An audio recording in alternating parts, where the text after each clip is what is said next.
한국 기업들이 해외로 나가는 흐름은 오래전부터 있었다. 그러나 최근 몇 년 동안 기업들이 미국으로 이동하는 속도는 눈에 띄게 빨라졌다. 그 과정에서 한국 기업들이 중국을 점차 기피하는 흐름도 함께 나타나고 있다. 이것은 단순히 기업이 새로운 시장을 찾는 차원이 아니라 정치, 경제 안보 환경이 동시에 변하면서 생긴 복합적인 현상이다. 한국은 수출 중심 국가이고 대기업들이 국가 경제의 상당 부분을 이끌고 있기 때문에 이들의 투자 방향은 한국 경제 전체와 직결되는 문제다. 그래서 한국 기업들이 왜 미국으로 향하고 중국을 피하려 하는지 설명하는 것이 중요하다. 먼저 기업이 미국을 택하게 되는 가장 큰 이유는 안정성이다. 기업은 앞으로의 생산을 방해할 위험이 적은 곳을 선택한다. 미국은 세계에서 가장 큰 소비 시장이며 법과 규칙이 비교적 안정적이다. 미국 정치가 완벽하다는 뜻은 아니지만 법적 예측 가능성과 재산권 보호 수준은 다른 나라보다 높은 편이다.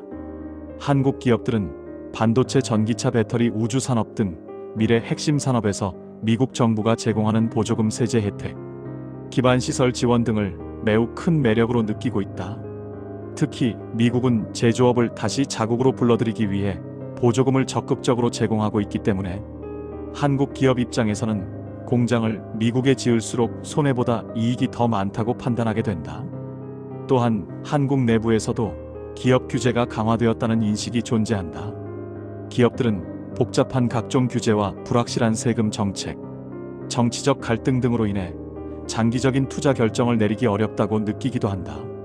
기업 입장에서는 안정적이면서도 미래 산업을 지원해주는 국가를 선택할 수밖에 없고, 현재는 미국이 그 조건에 더 잘 맞는 상황이다.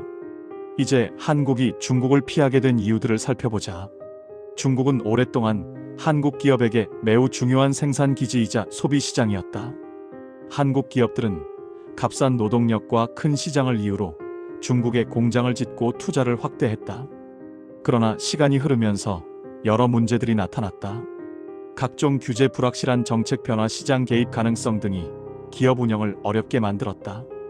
무엇보다 한국 기업들이 불만을 느끼는 부분 중 하나가 기술 유출 위험과 불공정 경쟁 환경이다.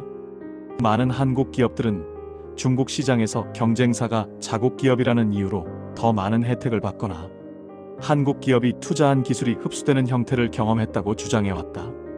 모든 중국 기업이나 정부가 이런 방식으로 행동했다는 의미는 아니지만 한국 기업들은 중국에서의 지적 재산권 보호가 충분하지 않다고 판단해왔다.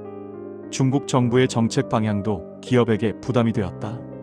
경제가 정치적 목표와 결합되는 경우가 많았고, 어느 날 갑자기 특정 산업을 규제하거나 특정 기업을 대상으로 검열을 강화하는 사례들이 나타났다. 이런 변화는 시장 예측 가능성을 떨어뜨렸다. 기업이 투자할 때 가장 두려워하는 것이 예측 불가능성이다. 무엇을 어떻게 대비해야 하는지 알 수 없기 때문이다. 또한 사드 사태 이후 중국 내 반한 감정 확산과 한국 기업 매장 불매 등의 경험은 중국 시장에 대한 신뢰를 크게 떨어뜨렸다. 중국 시장에서 정치적 이유로 기업이 불리한 위치에 놓일 수 있다는 가능성을 보여준 사례였고, 한국 기업은 다시 같은 위험을 겪지 않기 위해 생산 기반과 투자 지역을 다양화하기 시작했다. 한국 내부에서도 중국 경제 둔화에 대한 우려가 컸다. 과거의 고속 성장은 멈추고 청년 실업 증가, 부채 증가, 부동산 위기, 국영기업 중심 정책 강화 등 여러 경제적 불안 요소가 나타나고 있다. 한국 기업 입장에서는 이런 위험이 커질수록 장기적으로 중국에 머무르는 것이 위험한 선택이 될 수 있다. 앞으로의 성장이 불확실한 시장에 공장을 더 짓거나 기술을 집중하기 어렵기 때문이다. 반면 미국은 중국과 다른 형태의 위험은 존재하지만 기업이 예측 가능한 환경을 제공하고 있다.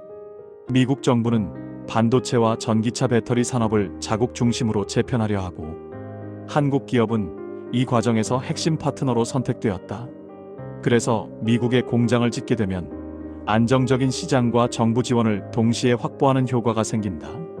한국 기업은 미국 정책 흐름에 맞춰 움직이는 것이 오히려 위험을 줄이고 성장 기회를 잡는 길이 되는 셈이다. 또한 중국과 미국의 갈등이 심해진 것도 기업 결정에 큰 영향을 주었다. 미중 갈등이 심할수록 중국에 투자한 기업들은 공급망 중단 제재 위험을 감수해야 한다. 반대로 미국에 공장을 지으면 미국 시장 접근성이 높아지고 제재 위험을 크게 줄일 수 있다. 기업은 정치 갈등의 한가운데 서고 싶어 하지 않는다. 따라서 갈등의 중심에서 멀어지고 안전한 방향으로 움직이려는 것이 자연스러운 선택이다. 한국 내에서도 기업을 지나치게 억누르는 분위기나 과도한 규제 논란이 계속되면서 기업들은 장기적인 투자 계획을 세우기 어렵다고 느끼기도 했다. 정치 갈등이 반복되고 정책이 자주 바뀌면 기업은 국내에 남아 장기 공장을 짓는 것이 불안해진다. 이런 상황에서 미국이 안정적 혜택과 미래 산업 중심 정책을 보여준다면 기업들은 그쪽으로 이동하는 것이 합리적인 판단이 된다. 결국 한국 기업들이 미국을 선택하고 중국을 기피하는 흐름은 여러 요인이 동시에 작용한 결과다. 가장 중요한 핵심은 안정성과 예측 가능성이다. 기업은 정치적 위험과 시장 손실 가능성을 최소화해야 한다. 미국은 큰 시장과 안정된 법체계 기술 중심 성장 전략을 갖추고 있고, 반대로 중국은 규제 불확실성과 경쟁 환경 불안정, 미중 갈등 같은 위험이 커졌다. 여기에 한국 내부의 정책 불확실성도 영향을 미쳤다. 이 모든 것이 합쳐져 한국 기업들은 더 안전한 방향인 미국을 선택하고 있다. 이 흐름은 앞으로도 당분간 이어질 가능성이 크다. 미국은 제조업 유치를 위해 더 강한 정책을 펼칠 것이고, 중국은 내부적인 구조 조정과 경제 둔화 문제를 해결하는데 시간이 필요할 것이기 때문이다. 한국 기업은 이런 국제 환경 변화 속에서 살아남기 위해 더욱 신중하게 글로벌 전략을 세울 것이며, 미국 투자는 그 전략의 중심에 남아있을 가능성이 높다.